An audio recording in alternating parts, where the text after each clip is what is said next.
सारे गुणों से हीन होते हुए भी विप्र की पूजा करिए क्योंकि वो ब्राह्मण है। और शूद्र समाज में पैदा होने वाला कितना भी विद्वान क्यों न हो उसका सम्मान मत करिए। अगर यही जाति सूचक शब्दों का प्रयोग करते हुए हम किसी तथाकथित श्रवण समाज के व्यक्ति को कहें, अपमानित करें, अपशब्द कहें, तो क्या उसको बुरा नहीं लगेगा? गाली किसी को भी अच्छी नहीं लगती। उसी रामायण में यह भी है कि ढोल गंवार सूद पशु नारी सकल ताड़ना के अधिकारी। ये आज ये पुस्तकें अनुमन्य कैसे हैं, इसको तो बहुत पहले जब्त हो जानी चाहिए। तो क्या दलित हिंदू नहीं है क्या? क्या पिछड़ा हिंदू नहीं है क्या?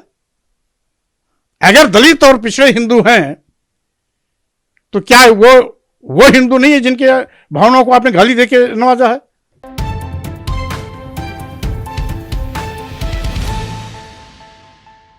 नमस्कार साथियों, मैं हूं विनीत। आज हमारे साथ स्वामी प्रसाद मौर्य जी हैं जो कि वर्तमान में उत्तर प्रदेश विधानसभा में एमएलसी हैं और साथ ही साथ ये एक ऐसे नेता हैं जो लगातार पाखंड और अंधविश्वास के खिलाफ आवाज उठाते रहते हैं।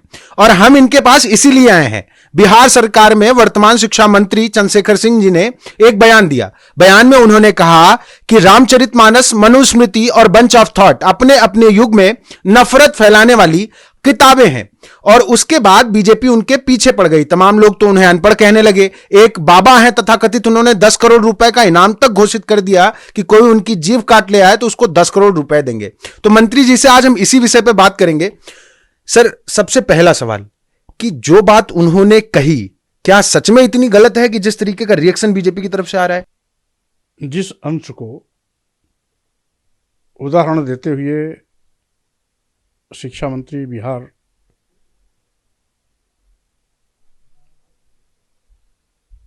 ने कहा है वो वाकई में दलितों पिछड़ों के लिए गाली है। और गाली कभी भी धर्म का हिस्सा नहीं हो सकता। जैसे जो मेरे संज्ञान में है, उन्होंने उदाहरण दिया कि पूजहि विप्र सकल गुणहीना, पूजहि न शूद्र गुण ज्ञान न प्रवीणा। यानी सारे गुणों से हीन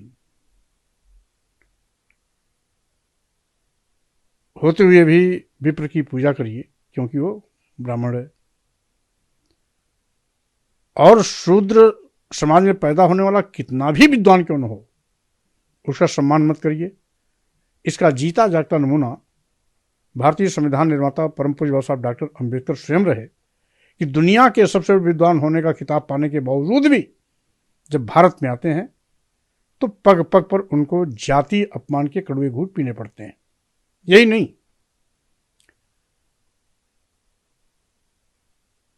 तुलसीदास जी की रामचरितमानस में कई ऐसे मौके पर जिस तरीके से तथाकथित शूद्रों, आज के परिवेश में दलित और पिछड़ों को अपमानजनक टिप्पणी के साथ नवाजा गया। जे बड़ा धम तेल कुम्हारा, सुपच किरात कोल कलवारा। वाकई में अगर यही जाति सूचक शब्दों का प्रयोग करते हुए हम किसी तथाकथित श्रवण समाज के व्यक्ति को कहें, अपमानित करें, अपशब्द कहें, तो क्या उसको बुरा नहीं लगेगा? गाली किसी को भी अच्छी नहीं लगती। जो हमें गाली दे रहा है उससे उसका सम्मान बढ़ सकता है, लेकिन जिसको गाली दे रहा है वो कभी भी उससे प्रिय नहीं मानेगा, अच्छा नहीं मानेगा। और अगर गाली किसी को दी जाती है तो गाली किसी के लिए धर्म नहीं हो सकता। यही नहीं, उसी रामायण में यह भी है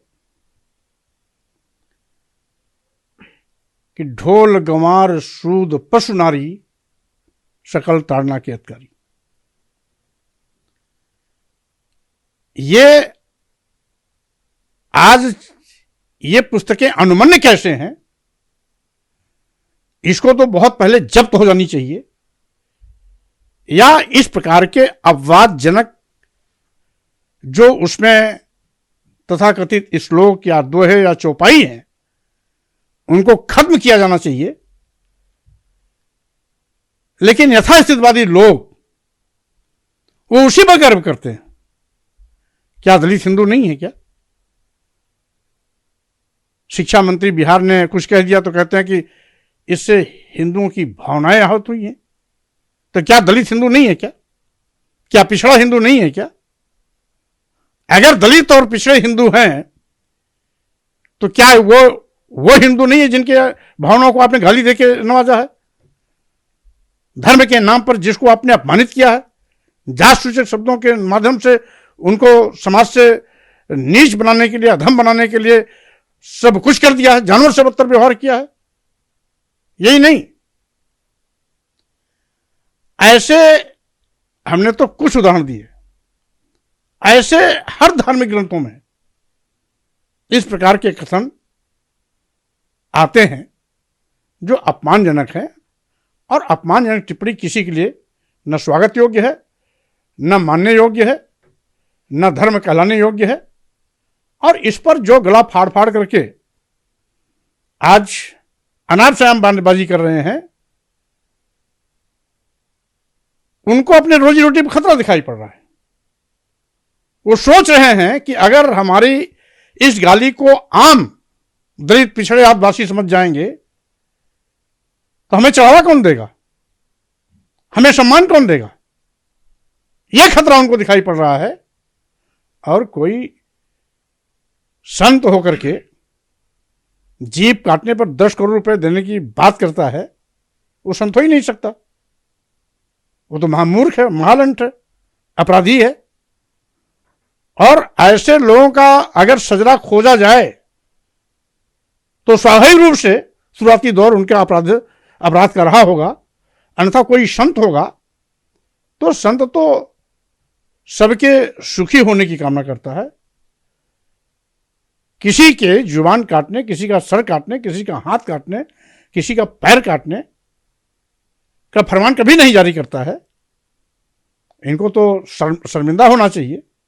यही बात अगर दूसरे मजहब धर्म के लोग कह देते हैं तो आप आतंकवादी कहते हो। अब आप जुबान काटने की बात करें तो आप क्या आतंकवादी से कम हो क्या? आप आतंकवादी नहीं हो क्या? कौन अधिकार दिया आपको किसी का सर काटने और जुबान काटने का? माननीय न्यायपालिका है, जिले में न्यायपालिका है, माननीय उच्च न्यायालय है, माननीय सर्वोच्च न्यायालय है। कोई आपको आपत्ति है, आप जाओ। आप कैसे फरमान जारी करते हो? आप सुपर गार्ड हो क्या? सुपर वुमेन हो क्या? लेकिन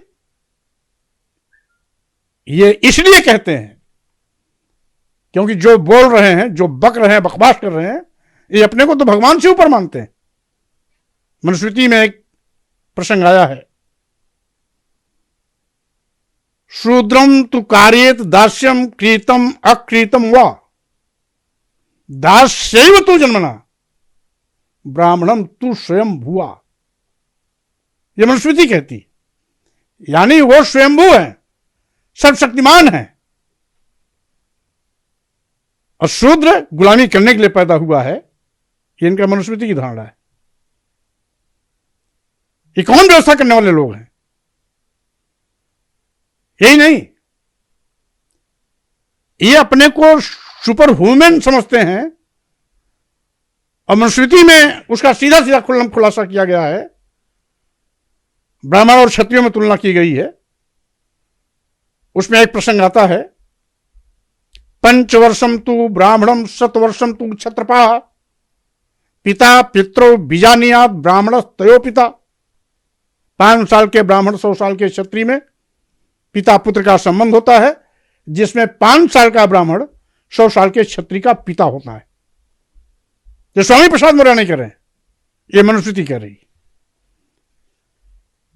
तो अभी कहां का शिष्टाचार है? कि 100 साल के क्षत्रिय का पिता 5 साल का ब्राह्मण होगा? कैसे होगा? जब भारतीय संविधान के दृष्टिकोण से सभी समान हैं, सभी भारतीय हैं, और शिष्टाचार उम्र से होता है या पद से होता है, तो यहां पद और उम्र माने नहीं रखता। मनु की व्यवस्था में वो सुपर ह्यूमन है, मतलब वो इज्जत केवल इज्जत लेने के लिए, इज्जत किसी को देने के लिए नहीं है। ये विडंबना है। धर्म के नाम पर पाखंड, धर्म के नाम पर लूट, धर्म के नाम पर लोगों को धोखा देना, धर्म के नाम पर गाली देना, ये कभी भी धार्मिक शिष्टाचार नहीं हो सकता, धर्म नहीं हो सकता, और साथ ही साथ किसी भी स्वाभिमानी व्यक्ति को कभी भी इसको धर्म के रूप में स्वीकार नहीं करेगा। एक सवाल आता है, जब इतनी सारी समस्याएं हैं, सब अवगुण एक सामने आ जाते हैं लोगों के, फिर भी अभी आपने ज्यादा दिन पुराना उदाहरण नहीं हुआ, राजेंद्र पाल गौतम जी का, मंत्री जी का, उनको इस्तीफा देना पड़ा। अब यहां भी इनको बाकायदा बीजेपी के तमाम नेता, यहां तक कि तमाम प्रतिष्ठित अखबार और पत्रिकाएं इनको अनपढ़ घोषित करने पे उतारू हैं, कह रहे हैं कि ये अनपढ़ है, जबकि व्यक्ति स्वयं साइंस से पीजी डिप्लोमा है। ऐसा है, कुल मिलाकर के बिहार शिक्षा मंत्री प्रोफेसर चंद्रशेखर लिखते हैं जी, तो जो प्रोफेसर है वो अनपढ़ हो ही नहीं सकता, क्योंकि इनकी भाषा नहीं बोल रहे हैं, इसलिए इनकी नजर में वो अनपढ़ दिखाई पड़ रहे हैं। क्योंकि वो गाली को गाली समझ गए, गाली को धर्म नहीं माने, या गाली को धर्म मानने से इनकार कर दिया, इसलिए ये उनको अनपढ़ दिखाई पड़ रहे हैं। ये कहें दिन को रात कहो, अगर आप इनके हां में हां मिला दीजिए कि हां दिन के बजाय रात है, तो उसको कहेंगे ठीक है, बहुत शिष्ट शिष्य है हमारा। सच को सच अगर कोई कह देता है तो इनके पेट में दर्द होने लगता है, इनका धर्म खतरे में पड़ जाता है, इनकी भावनाएं आहत हो जाती हैं। हम कहना चाहते हैं कि दलितों, आदिवासियों, पिछड़ों को गाली देने का अधिकार किसने इनको दिया? यह सरासर जाति धर्म के ठेकेदारों ने समाज को जातियों में बांटा, उपजातियों में बांटा, ऊंच नीच में बांटा, छुआछूत में बांटा, और उसी कारण है कि इतना सर्वशक्तिशाली भारत होते हुए भी हजारों साल तक गुलामी की त्रासदी से गुजरा है। ऐसे ही धर्माचार्यों के बदौलत देश को गुलाम होने की नौबत आई है। तो स्वाभाविक रूप से इनसे हमको सबक नहीं सीखना है। हम अपनी कोई बात भी नहीं कर रहे हैं, इन्होंने जो लिखा है हम उसी को कह रहे हैं, उसी पर सवाल उठा रहे हैं कि भाई आप हमको गाली दे रहे हो,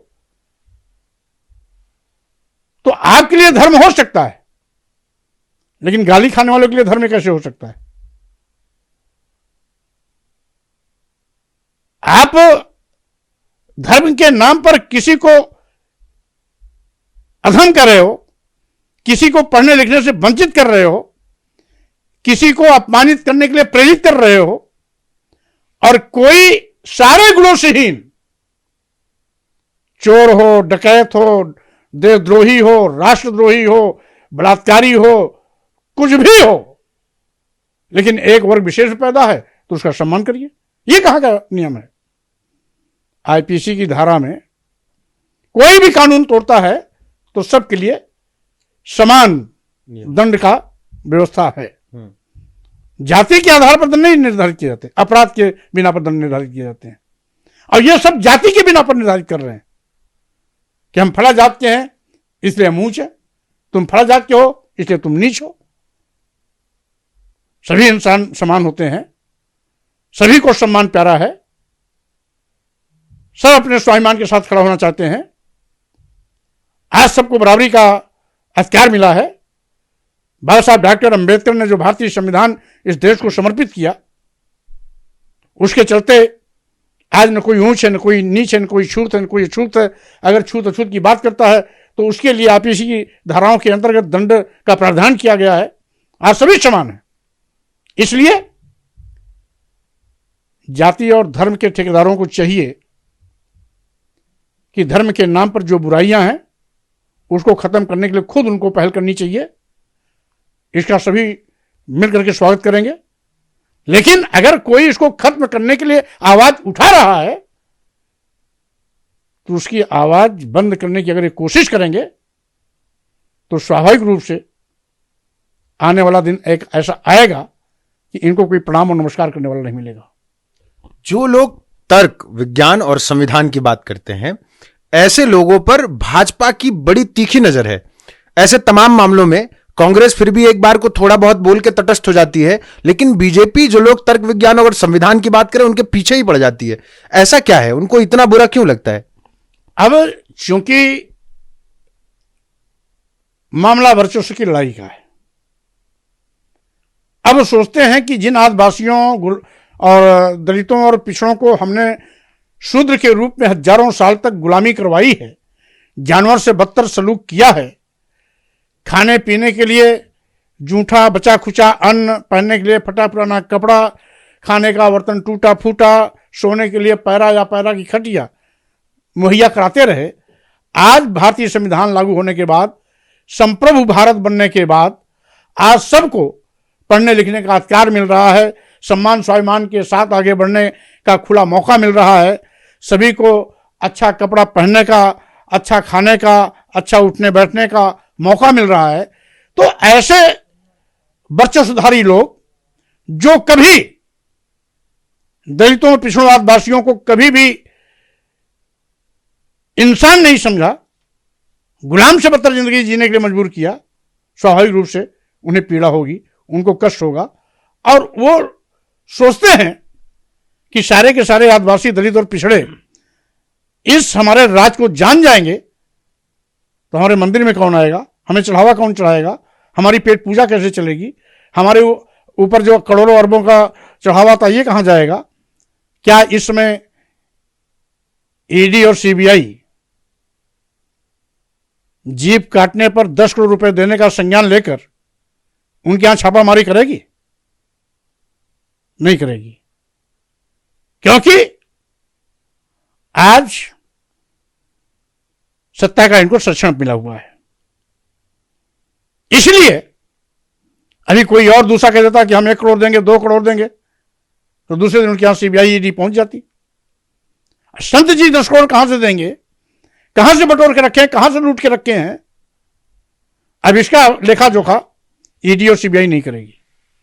तो स्वाभाविक रूप से ये नहीं चाहते कि हमारी काली करतूतों पर जो अभी तक पर्दा पड़ा था वो पर्दा उठे, लोग हकीकत को जाने, गाली को गलत गाली समझें, और जब गाली को गाली समझ जाएंगे तो स्वाभाविक रूप से यह धर्म पाखंड के सिवा कुछ नहीं दिखाई पड़ेगा।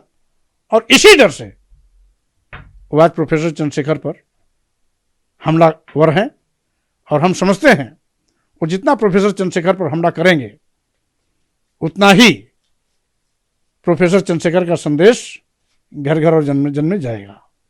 तो ये जो आवाज अब तक आपने सुनी, इसलिए सुननी जरूरी है कि आप तय कर पाएं, क्योंकि एक तरफा एक पूरा वर्ग, एक पूरा मेन स्ट्रीम मीडिया आपको दिखा रहा है कि एक प्रोफेसर चंद्रशेखर सिंह जो कि शिक्षा मंत्री हैं, उनको कैसे अनपढ़ साबित किया जाना है, और हम वो दिखा रहे हैं जो असल में तर्क, विज्ञान और संविधान की बात करता है। हम तय नहीं करेंगे, लेकिन आप तय करिए, सच समझिए, असलियत से वाकिफ रहिए, और लोगों के बहकावे में, तमाम मेन स्ट्रीम मीडिया के जो दलाल पत्रकार हैं उनके बहकावे में मत आइए और सच को समझिए। बाकी बने रहिए हमारे साथ। चैनल को सब्सक्राइब नहीं किया है तो सब्सक्राइब जरूर करिए। धन्यवाद। ठीक है, बाकी बने रहिए ब्लूकट के साथ। धन्यवाद। हम आपको ऐसे ही मुद्दों से अवगत कराते रहेंगे। हमारे चैनल को सब्सक्राइब करना मत भूलिएगा।